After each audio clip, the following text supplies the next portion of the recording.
में आपको इशारा किया वो था उधार देना और लेना। कई बार दर्शक पूछते हैं कि हमने फलाने से उधार ले लिया है, उधार लेते वक्त कई बार उस पर ब्याज भी दे रहे हैं, कई लोग कहते हैं नहीं बगैर ब्याज के हमें उधार दिया है। तो सवाल ये उठता है कि आपके खाते में तो पैसे आ गए, तो क्या आपको इस पर इनकम टैक्स देना पड़ेगा? अगर आप ब्याज दे रहे हैं तो जिसको दे रहे हैं यानी जिसने आपको उधार दिया है उसको टैक्स देना पड़ेगा। बहुत सारी पेच है इसमें, इस पेच को सुलझाने की कोशिश करेंगे।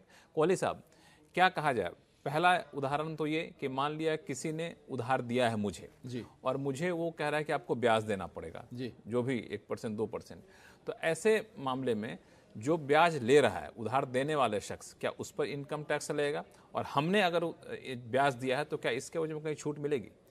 देखिए लक्ष्मण, इनकम और खर्चों के बाद अगर तीसरा कोई सबसे ज्यादा ट्रांजैक्शंस किसी बैंक अकाउंट में या हलचल होती है तो ये लेन देन पर होती है। अच्छा, इतना बड़ा ट्रांजेक्शन जी हाँ, बिल्कुल। और लेन देन घर में आपने पति पत्नी को, बेटा बेटी को, माता पिता को, भाई बहन को, ये तो आम होता है कि भाई इतने मुझे 10,000 दे दो, 20,000 दे दो, 1 लाख दे दो, 2 लाख दे दो। और यारों दोस्तों में भी आपने देखा होगा कि भाई आज जरूरत है यार, 1 लाख दे दो, कहीं जाना है, कुछ भी करना है। तो पर इसकी जो टैक्स इम्प्लीकेशंस हैं वो हमें लगता है कि ज्यादातर लोग नहीं जानते हैं। अब 2 तरीके से लक्ष्मण ये लेन देन किया जाता है, या तो आप ब्याज पे दे रहे हैं या ब्याज मुक्त दे रहे हैं।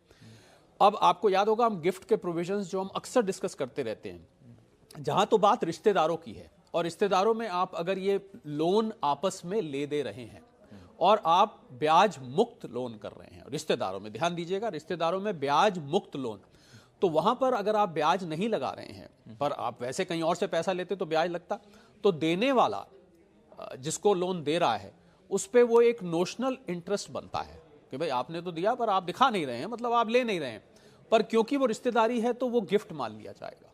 अच्छा। ये पहली बात ध्यान में रखने वाली है। अब यही अगर आप किसी यार दोस्त के साथ कर रहे हैं जो रिश्तेदार नहीं है, मतलब वो जो 56(2)(10) के लिस्ट में जो लोग नहीं आते रिश्तेदारों हैं, को जो लिस्ट दी गई, जी जी, उनमें मोटे तौर पर जिनके साथ ब्लड रिलेशन है। हाँ, मतलब रिश्तेदार तो ब्लड रिलेशन में नहीं, साला साली तक भी चला जाता है मामला, सलज तक भी चला जाता है, तो मामा मामी तक भी चला जाता है। तो उसमें क्या है कि अगर आप दोस्त से कर रहे हैं जहां 50,000 से ऊपर का गिफ्ट टैक्सेबल है, आपको याद होगा कई दफे हम जिक्र करते हैं, वहां पर अगर आप ब्याज मुक्त लोन दे रहे हैं तो आयकर को यह अधिकार है कि वो उस पर नोशनल इंटरेस्ट लगा सकता है। क्योंकि आपने, मान लीजिए मैंने आपको 5 लाख रुपए का लोन दिया या आपने मुझे दिया और आपने ब्याज मुक्त लोन दे दिया, तो भाई आपने मुझे ब्याज मुक्त लोन क्यों दिया? यारी दोस्ती के नाते। तो वो इंटरेस्ट जो है वो गिफ्ट मान के उस पर टैक्स लग सकता है, ये ध्यान देने वाली बात है।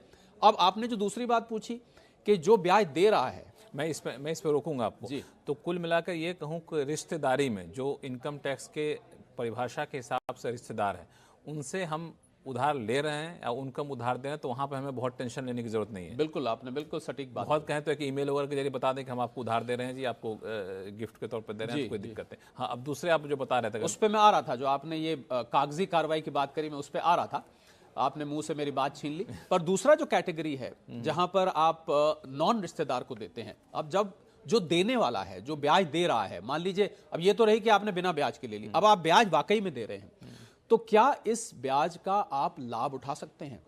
अगर आप बिजनेस कर रहे हैं कोई, उस पैसे से, हाँ, उस पैसे से नहीं, जो पैसा आप बिजनेस में ले रहे हैं, हाँ ठीक बात है, ऐसे बोल रहे हैं आप, उस पैसे से आप बिजनेस में लगा रहे हैं, मैं यूं कह देता हूं, और आप ब्याज दे रहे हैं, तो ऐसे में उस ब्याज को आप बिजनेस डिडक्शन क्लेम कर सकते हैं, पर शर्त यह है कि आप उसको बिजनेस में लगाएं। लक्ष्मण, एक और मजेदार बात इसमें यह है, कुछ लोग आपस में ब्याज ले दे करके, लोन दे करके हाउसिंग लोन भी बना लेते हैं उसको। मतलब मुझे घर खरीदना है, आपने कहा यार दोस्त, यार मुझे 5 लाख रुपए दे दो, घर खरीदना है, कम पड़ रहे हैं पैसे, हाउसिंग लोन की एलिजिबिलिटी मेरी इतनी है, उस पर भी अगर आप ब्याज दे रहे हैं, तो शायद बहुत से लोग नहीं जानते कि सेक्शन 24 में ये जो पर्सनल लोन पे दिया हुआ ब्याज भी आप डिडक्शन क्लेम कर सकते हैं। ये तो बहुत बड़ी बात आपने बताई। मान लिया जाए आप घर खरीद रहे हैं, पैसे आपके कम पड़ गए, बैंक उससे ज़्यादा लोन नहीं दे रहा है, तो आप किसी यार दोस्तों से उधार ले लीजिए, और दोस्त अगर ब्याज आपसे ले रहा है जी, तो आप जैसे होम लोन के ब्याज पे डिडक्शन क्लेम करते हैं वैसे इस पे भी कर सकते हैं। बिल्कुल इस पे कर सकते हैं। अब अगर रिश्तेदारी में आप ब्याज लेन देन कर रहे हैं, तो रिश्तेदारी में मान लीजिए पति पत्नी आपस में लोन दो, बहुत कई दफे सवाल भी आया ऐसे, मैंने पत्नी को लोन दिया, पर वहां पर फिर क्लबिंग ऑफ इनकम आ जाएगा कि आप अगर ब्याज दे रहे हैं, पैसा वो आप ही का है, जो पत्नी आपको दे रही हैं, आप ही का दिया हुआ पैसा वापस आपको दे रही हैं, तो वहां पर फिर क्लबिंग ऑफ इनकम आ जाएगा।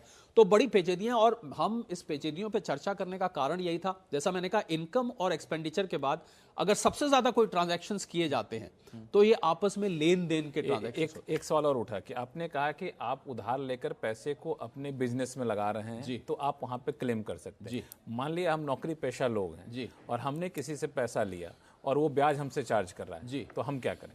नहीं, फिर तो आपके लिए ब्याज देना किसी काम का नहीं रहेगा टैक्स पॉइंट ऑफ व्यू से। टैक्स क्योंकि आप नौकरी करते हैं, आपको पैसा कम पड़ गया, मान लीजिए कहीं घूमने जाना है, कोई सामान लेना है, आपने लिया, उसकी कहीं आप डिडक्शन क्लेम नहीं कर सकते। सिर्फ और सिर्फ हाउसिंग लोन की तरह आप उसको यूज कर रहे हैं, तब नौकरी पेशा वाला इसको इस्तेमाल कर सकते हैं। सवाल जवाब का सिलसिला शुरू करें।